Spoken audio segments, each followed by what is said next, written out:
Governor Greg Abbott went to New York City to send a message about migrants crossing the border. He's faced some criticism for busing migrants from Texas to New York and other cities.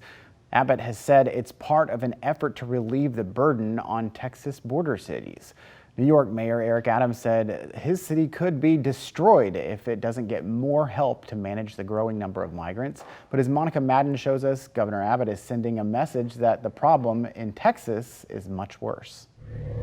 What's going on is unsustainable. Speaking from the Big Apple at a conservative think tank Wednesday, Governor Greg Abbott talked about the 15,800 migrants he bused to New York since April of 2022. We're dealing with in New York. What you are seeing and witnessing in the state is a tiny fraction of what is happening every single day in the state of Texas. New York Mayor Eric Adams has called Abbott a, quote, madman for the initiative. My city is hurting. This could undermine this entire city. My children, my families, the long-term impact to migrants. And says the influx of migrants could cost New York upwards of $12 billion.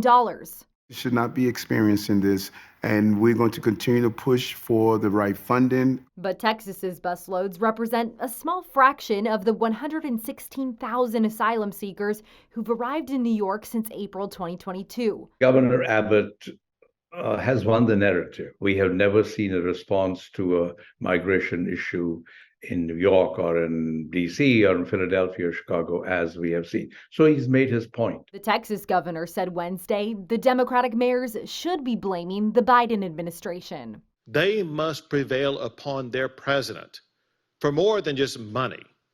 They need a change in policy. But no one is looking at the problem holistically. In the process, we are beginning to lose the consensus of asylum. Monica Madden, State of Texas. Mayor Adams said he thinks the U.S. should reinstate the Remain in Mexico policy for migrants. That's a policy Governor Abbott also supports.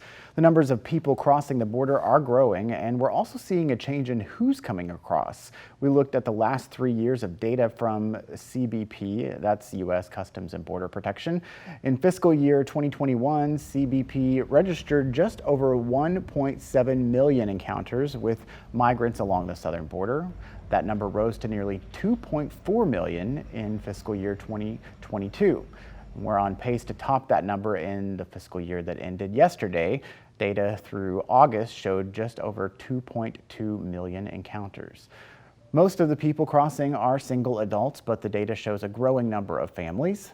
In 2022, less than a quarter of the people crossing came across the border as part of a family. In the latest fiscal year, that number rose to nearly a third of those crossing the border. Thank you again for joining us for State of Texas. I'm Josh Hinkle. We'll be back next week to bring you an in-depth look at Texas politics.